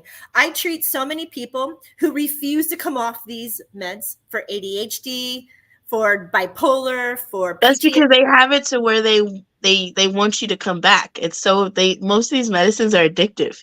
Like I was on gabapentin and gabapentin 3,200 milligrams. Yes. So I was taking, they had me on 800 milligrams, but I had to take 3 of them 3 times a day. And like, that was supposed to be like the super pill because everybody, the addiction got so bad. And then they want to put you in the stigma. So gabapentin, right? how's your liver? I bet your liver has fatty liver now because of gabapentin. That's what gabapentin does. No, God has been on my side. Like when I say God has been on my side, I went from 7 years, I couldn't figure out what was going on with me because the military kind of just boop. Yeah. So I didn't do 24 consecutive months. So I didn't know what was going on. So I finally got to the VA. And then the VA, my husband was like, yeah, you're putting holes in the wall. Like literally, we need to find out what's going on. So they finally was like, okay, boom. They asked the right questions. Boom. This is it. So I'm a guinea pig. Been inpatient. And then I get out of inpatient for 2 months, after 2 months, and then they just stuck me with like, here, you're going to try these. And like literally I was taking 18 medicines, and this is started in 2016. My husband was like, she does not need to be on these medicines. This is not Kiara. This is not her. And so finally, I'd say up until last year, they had me on 2 medicines, down to 2 medicines. And I'm trying to think of, they're saying this is not a bad medicine. And this is for my PTSD. It's supposed to control my PTSD. And they had me on steroids for my back because I have sciatica. And I was just like, I don't like being dependent on medicine. Like I've never liked taking medicine. Never. And thankfully, in the textbook world, I'm as healthy as I'm healthy. Yeah. I'm healthy. And so I'm like, okay, if I'm healthy, why can't I live? Because now I've just been in survival mode for a long time now. Why can't I live? And I found out, of course, I know you're saying you didn't change no foods, but I started changing my foods a lot. I started changing, like I still mess up. I still mess up and eat fast food, but like a lot of the stuff that we're eating also plays a big thing. Like I think you showed your apple pies. That if I ate just a bite of that, I would feel my skin crawling. And then I feel my left side doing something, and then my depression would just spike. Boom. Yeah. And then I feel stuck. So I know. I Yeah. know. Well, when I It's- said I didn't change what I was eating, I still ate my pasta. I still had my butter and my cheese. Because that's what gave me high cholesterol. And I'm like, I don't care. It's mine, and I don't feel good. It's soul food. And I'm gonna eat it. you have to give your body a little bit of like, okay. I know what you're looking for. I got your back, Jack. I got your back.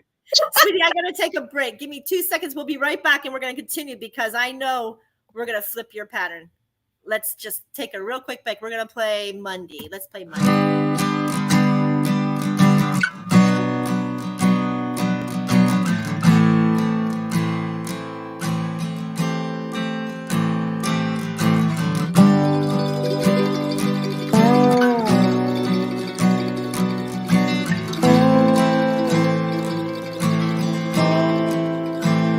I laid down on Sunday, dreading the morning to be dreading my life. I'm so tired of the paper chase, tired of the average pace, tired of the lies. When I woke up, the sirens went just as the ceiling fell. They stayed just in time. Make my way into the streets. No one was watching me. They ran for their lives.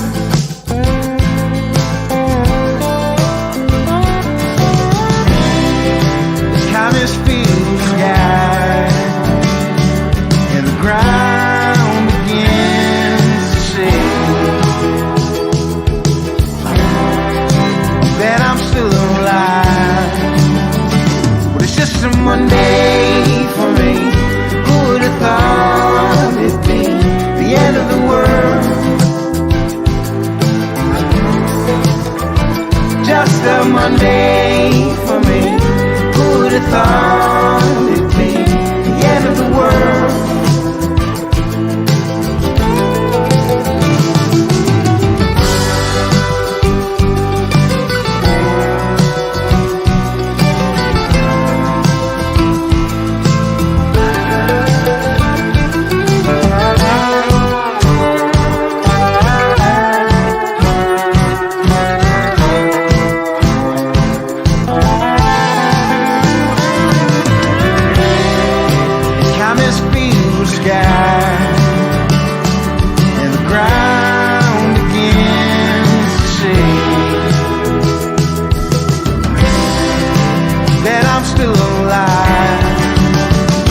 Just a Monday for me. Who would have thought it'd be the end of the world? Just a Monday for me. Who would have thought it'd be the end of the world? Just a Monday for me. Who would have thought it'd be the end of the world?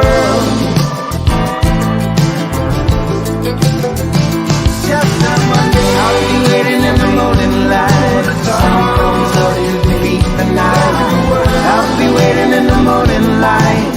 I'll be waiting in the morning light. I'll be waiting in the morning light. The sun comes up, it's gonna be alright. I'll be waiting in the morning light. I'll be waiting in the morning light. I'll be waiting in the morning light. The sun comes up, it's gonna be alright. I'll be waiting. It's just a Monday for me. Who would have thought it'd be the end of the world?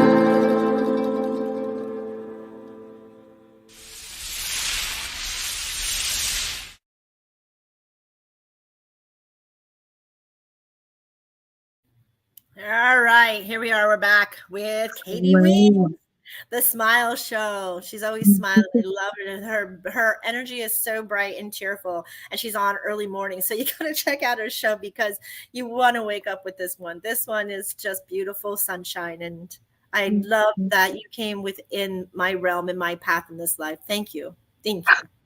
It's an honor. The honor, like, I thank you for coming to mind. Like, I am so honored to know you. Thank you, you. love. So, Thank you. so are you still on Big Pharma meds for the No, I'm PTSD? completely like, so I was scared to tell my doctor and my therapist, hey, I want to get off medicine because I am on disability, right? So I'm at Right. 90%. Oh, nice. And thank you. I'm fighting, and I was just like, if I tell them that I want to go to this holistic route, what are they gonna try? You know what I mean? Right.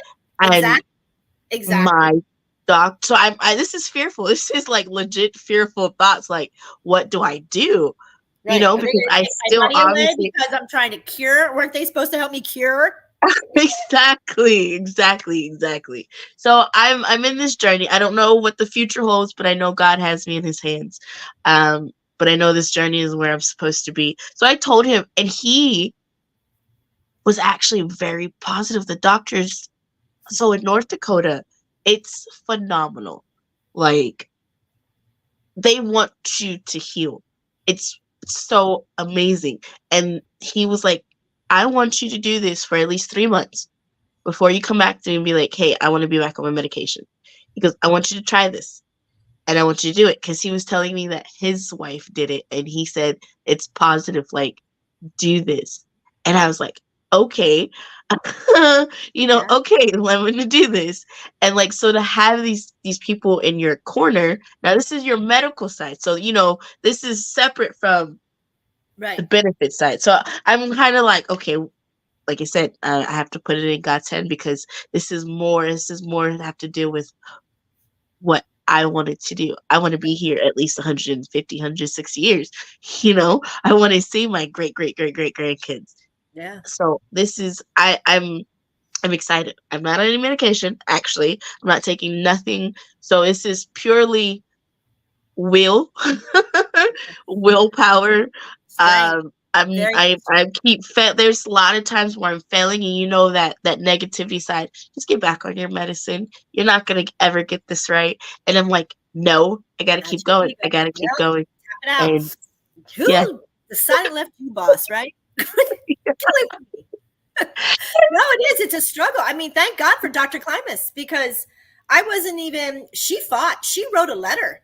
She wrote a letter to Washington, D.C., to the Department of Defense. She wrote to everywhere she could for me. And she's like, you cannot, because, the VA. The VA is really good at, well, you have X amount of time. And then when there's like, by the time it was all said and done, auto and neuroimmune, I was 250% disabled. 250%, according to their numbers. And I was like, oh my God. And I never got it. I got it in 2012, but they only retrograded to 2009. So then this attorney in West Palm Beach goes, oh, hell no. You're going all the way back to 1990 when you released her on convalescent leave. And she couldn't. When you're on convalescent leave, folks, just a reminder, it's called TDRL, temporary duty retirement leave, right? That's what they put you on because there's a 2-year mark. You can't sue the government. 2 years. Are you kidding? In 2.5 years, they released me from temporary duty. Yes, they did. With a court. I had to go to a court hearing where I met my brother down in, I think it was Houston, Texas, somewhere, I think, down in Houston or San Antonio. And I met him down there. And he goes, what is happening? That's where I'm from.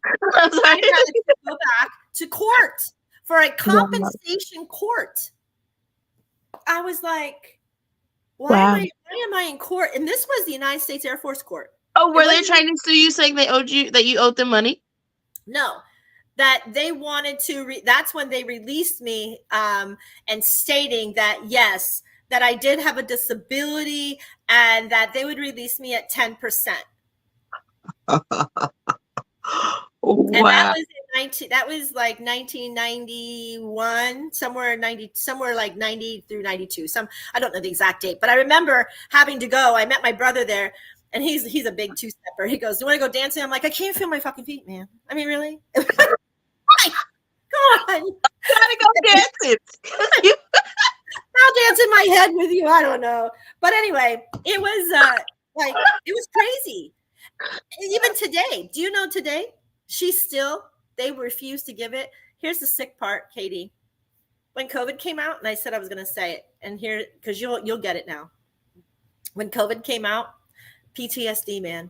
I literally, when I didn't get COVID in 2020 because I went from the salt. I never wore a mask. I believed in my health so much, and my holistics, and my ability to heal my body, and I like, me and that fear. I'm like, I defy you. I come at me because this person here, no, it ain't taking me down.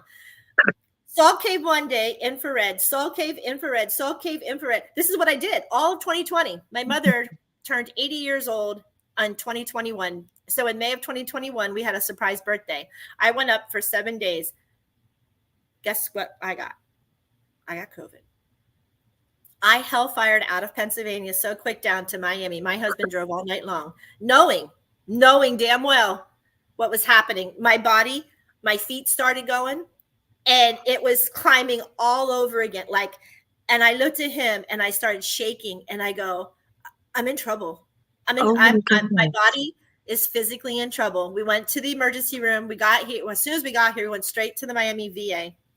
And I called Dr. Klimas. I go, Dr. Klimas, I need help. And she's like, I'm not at the VA any longer.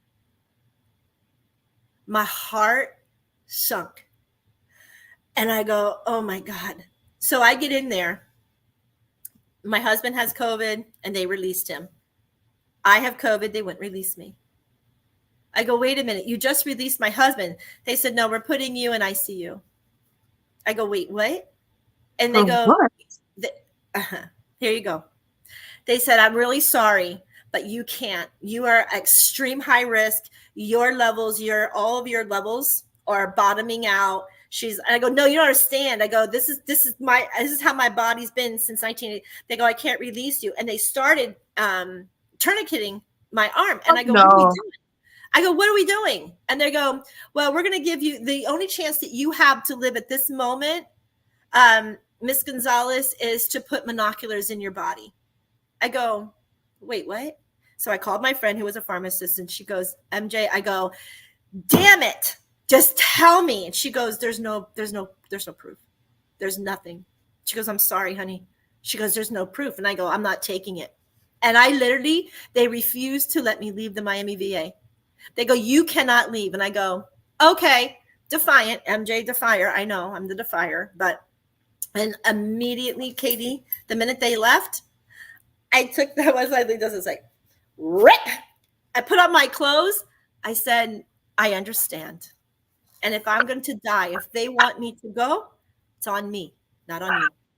I said, never again will you do this to me. And I left. Took me 18 months. But look at you. Look at me. I did lose my hair, auto and neuroimmune. And I went straight into the infrared. There I went, infrared cave. And even the people knew I had COVID. And my holistic team, there were some of them who, I have some of my people in my team that took shots, which I looked at them with 3 eyes, like, really? Yeah, really? You freaking took that shot? Really? Free will, MJ. I know, free will. I got scare tactics, so I was pregnant. It's crazy. I don't even know if I want to knock on wood. I feel like God has been on my side. I'm pretty sure I haven't gotten it. Even when I got the shot, my husband got sick and he still got COVID afterwards. I didn't I was pregnant I had her in 2021. So January is when I found out I was pregnant with her.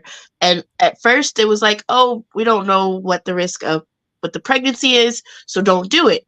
Literally a month before I had her, all of a sudden, God knew where my heart was. So everything went according to the way it was supposed to. My baby's here. And so when they were like, you need to take the shot because if you have COVID, you're not going to be able to hold your child. I was told that I couldn't have kids. It was going to be so hard for me to have kids. So there's this miracle baby that the VA paid for, I went to, but it was crazy. Other thing, I just found out that I don't ovulate. So I didn't need the IVF. I got sick really bad. I had a infection in my blood system. They thought I had COVID, so I didn't go to the doctor's office where I was supposed to get the IVF. He was like, "I'm just gonna send you this medicine. You try to do it on your own." And here she is. So thank God for There this. you go. But so the month before, they were like, "You need to get COVID, or you need to get the COVID shot. This is what's going on." Blah blah blah blah blah blah blah. I was so scared, and I prayed. I said, "God, I don't know what to do." But this doctor, who's literally like, and I don't know, like, I still have fear of fighting people because I don't know. I don't want my child taken from me. Like, I don't know. This is my first child. Right. And so I went and got the shot. Nothing happened to me. My husband got sick. And I believe, was it the day before, he was like, we're gonna go ahead and get you to have the baby. And I'm like, but her due date's not till next week. But he was supposed to be going out of the city. He was going out of state. And I was like, okay. He was like, come into the office and you're gonna have the baby. So I prayed. I went there. They started me on Pitocin. She wasn't reacting well because I had just told her, if you're not ready to come out, don't come out. And I feel bad because I feel like I was in this of forcing her out, but she is alive and beautiful. But God has been with me. With, like, I took the COVID shot. I don't know if I think we got the booster. We might have gotten the booster, and here I am. And I'm just like, man, if I would have known now what I knew then, I wouldn't have let you do the scare tactic. So when I get pregnant now, I'm having the baby at home. Like, there's nothing you can't tell me now. Now I'm like, oh. Well, now it's whooping cough. Like, now they're fearing the parents with these babies first time. And I know of people who they're fearing them, that they have to take this shot. And there's some states that are requiring it. It's called a DTaP because of whooping cough. Yes, I had to take that. God! I had to do that. Yes, I did. I had took all the vaccinations because I didn't know. Right, first time mother scare tactics. Know. Oh, I know. And then when you try to research it, they make it to where it looks scary if you don't do it. And so when you don't know and you're like, oh God, if I don't do this, I can hurt my baby. Let me do this. Isn't that an awful fear that they put in you? Damn it. Because yes. And they make your whole family. Now there's some states that they tell the first time mother, nobody unless they have a shot can see your child in 30 days. Do you know what that does to the family? It breaks them apart. Yes. Oh, it does. Because then you're like, where's my free will? Why are you doing this? Why can't I see my aunt, my niece, my child, whatever that child was to that family? That's awful. I've asked down here in Florida, and they're like, no. They're like, I know it goes on, but they're worried. 5,000 babies. Do you know how many people and babies are born in the world? And they're worried about 5,000 babies who decided that in this lifetime, the whooping cough was going to take them out. Well, that was the free will of the child coming here, right? Wow. Yeah. We have to remember our life plan, our life path. Where's our purpose? Where's our soul's purpose? Where's our life purpose? I got something to share, and this will knock your socks off. I don't know if they do it anymore, but one of the things the attorney told me when I was leaving the Air Force Base was that coming in enlisted, you are used as a guinea pig with inoculations before they even hit the civilian world. PTSD, I watched that vial, and I've watched the thing on the vial, and it literally on the bottom says causes Guillain-Barré syndrome. Same vial, same words, same everything, 30-something years ago. I literally, like, my heart started palpitating. Like, I'm like, you've got to be flipping kidding me. Kidding me. And I go, the amount of things that I've seen in the deserts in Nevada, especially aircraft, defense aircraft, and I get strategic, I get it. Why are we going to give the people our king or our queens before, we would have no defense? I get the tacticalness. I get, being on the top of the defending chain of things. I said, I've watched aircraft that now, after 30 years, that was out there, now coming to fruition. And they're like, oh, it's brand new. I'm like, no, the hell it's not. Do you know how many people have died test driving those aircraft? Do we even talk about, how come we don't talk about that? I go, no, we just want to see how cool it is now. We're like, what about the lives before? And you know what? Again, life purpose. I don't hold it. It's a life purpose. We chose, this was our choice. And we chose our birth and we chose our death. And when you can flip that pattern to understand that, then so be it. I think if people truly want medical science, they think it's so great. Okay, but don't force it upon me. Don't force it upon people who don't want it. Don't make it, they didn't even know what the hell was going on. Or did they? How is it that I had SARS and SARS only been around for about 20, 30 years and I'm 38 years out? How is it that SARS, I had so much SARS in me, even Dr. Klimas wrote to me and said, MJ, I don't fear death with COVID with you because your SARS and your EBV are so high still that you already have the titer. Thank God. Because that was bad. I mean, I was all the way up to past my belly button where I couldn't walk for months. That just sounds painful, and that sounds like I can't imagine mentally like what it does to a person, having that much pain and knowing I was this perfect human being, and now like look at me, where's my life going? All the unknown. Oh, you are beautiful. Look at you. And it's you. That's why your story needs to be shared. This is beauty. It is beauty all the way around when we can flip the pattern out of anger. And I still have a little bit. I'm like, oh, I'm getting angry, MJ. I'm getting angry. I'm getting angry at the choice that man made me do. And that's the anger. The anger was that man made me do it. But did man make me do it? Where's Grizz? Grizz would have said, but when you signed up, you're going to, your life is on the line. Absolutely. I didn't know it was going to be like with the medical term, I didn't know we were killing off our own here, right? I mean, this just sounds like Civil War battle. We're killing off our own. It's the hypocrisy of it. Exactly. And you think like afterwards they would embrace you and be like, okay, you've been through HE double hockey stick. Let me help you. Let me be there for you. No, that's not how it works. I still have physicians at the VA. And I'll come in, I'll walk out. I'll just walk out. They're going to tell me that doesn't work. And that's just baloney. I don't know what the true story is, but it's not. I go, okay, we're done here. And I grab my bag and I walk out. I'm like, we're done here. How is it that you can't understand there's Western medicine, Eastern medicine, and now they have Reiki in the VA? Reiki. They're doing Reiki inside of our VA systems. They're making sure that meditations are part of everybody's thing every day. They're actually giving you like micro, like was it the shrooms too? Yeah, microdosing. Yes. And I'm like, what? Way to go, government. You're finally there, buddy.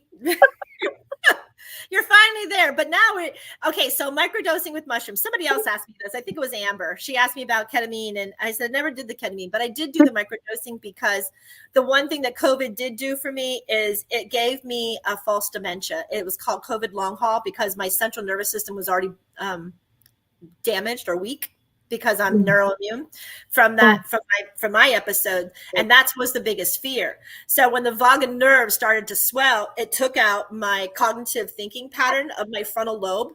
And it made me have what they call a false dementia.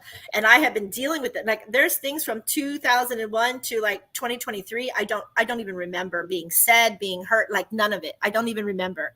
But what it's doing is now I go through cognitive therapy, and I was taking a lot of, I did Rise because it was the easiest thing. Every day I like to have a cup of coffee, but I went to Rise Coffee, which is 8 mushrooms. And the lion's mane was the first elixir I had from the guy, the herbalist in California, that I started realizing that when I would drink the elixir of lion's mane, I was very clear. I didn't stumble on words, and things were coming together. And then he told me to he was the one who said, you need to microdose, because what happens with lion's mane and king trumpet and cordyceps, all of these mushrooms for brain function, you get to be about 6 to 8 hours. And then it's like 2 o'clock in the afternoon, I'm brain dead because I get up at 5, 6 o'clock in the morning. So by this time now, my brain doesn't work. And so they started with these microdosing of psilocybin. And when I was told about it, now you have to figure out what is your microdose, because there's sometimes I felt like I was pulling my face off and I was like, oh God, no. Like, I don't know what is going on. I understand I'm a hippie and I understand that, I get it, but I can't do that. I don't like those type of mind altering. No. Oh, no. That's why I can't do. They're like, I can't do marijuana. I can't do, because I get stuck. And I'm like, nope. So now marijuana, you have to remember. So a lot of marijuana is hybrids. So, and if it's sativa leaning, that's high anxiety. That's people who already have mental issues. That's hard, because it'll cause them higher anxieties and higher thought processes that are no good for them. So that's exactly. Yeah. Right. No. Figure it out. But you need indica. I always tell people, go indica. I go, because indica leaning on the hybrids are going to be better, because you won't have the anxiety. There's different strands. And I'm not telling you everybody smoke marijuana. I'm not. No. I mean, if you're going to freaking drink alcohol, that's going to damage your liver, damage your body, make you emotionally distraught. Really? You know, it's crazy. I loved alcohol, and just recently, up until I've stopped a lot of stuff for myself, but for her. And I was just like, I love her so much, and I won't drink. I like 2, so I haven't had a drink. She'll be 3, so about 4 years. Yeah. 4 years. And man, God is good. And so I literally have stopped just cold turkey with cigarettes. I was like the off and on cigarette smoker, there's so many things that I want to do and that I chose to do, and I don't know, I'm still learning, but I'm proud. I can say now I'm proud of myself, and that I am coming in contact with you. Like, I'm on the right journey. Keep going. You give me the energy and the strength to keep going and to not turn back. You don't have to. And the depression that you face, trust me when I tell you, there's a metaphysical reason why you're facing it. Look at that side of it. Get somebody in there to dig open those akashics and look at where it is, because that'll help you flip that pattern. What triggers that depression? Find the triggers. Once we find the triggers, now we understand them in the logic of the conscience. We're digging up the unconscious, or our shadows, that a lot of people want to go, oh, just go away, just tuck them in there. We don't talk about that. I'm good at tucking. Yeah, we're not going to talk. This is just me. So I'm very open and I'm very transparent, and I speak with love. I speak with kindness most of the time, unless there's a root or an issue, right? And then and here it is. Any root or issue that we have that makes us angry within, right, is not the person to make it. Like, everyone wants to play the victim in the Mars, say it's their fault, they made me angry. No. You got angry because you accepted it, because it was a conditioned energy that you wanted.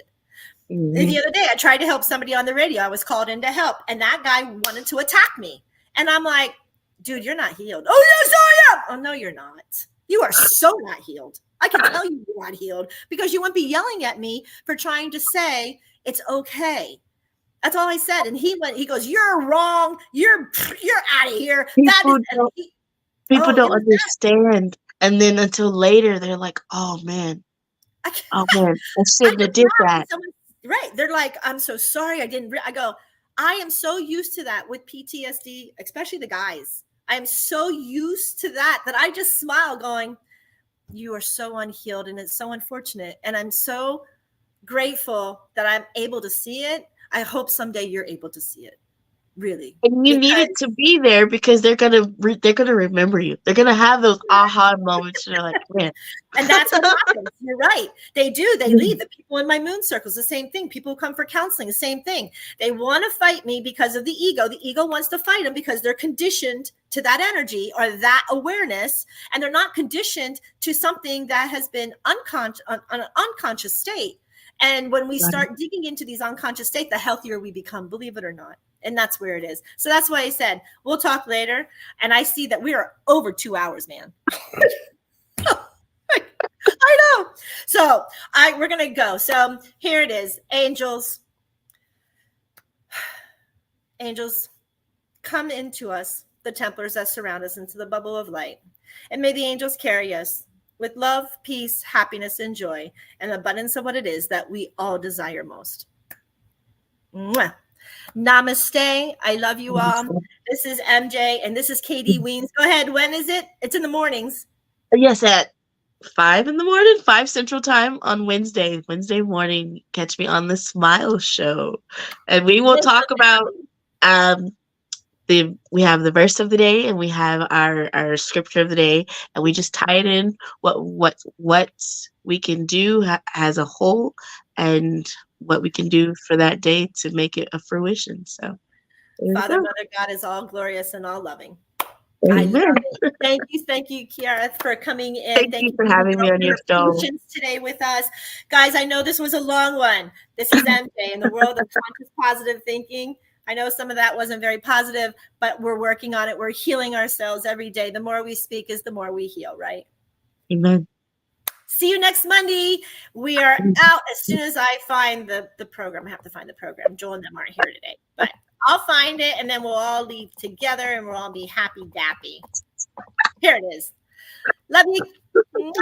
Bye-bye. That's the show for today, everyone. Thanks for listening. We'll be back next week with an all-new show. And remember, you can listen to us again and again. The podcast of this radio show is available right after we go off the air tonight, anywhere that you can get your podcast episodes. And thanks for joining us today. I'd like to take a moment to talk about something close to my heart.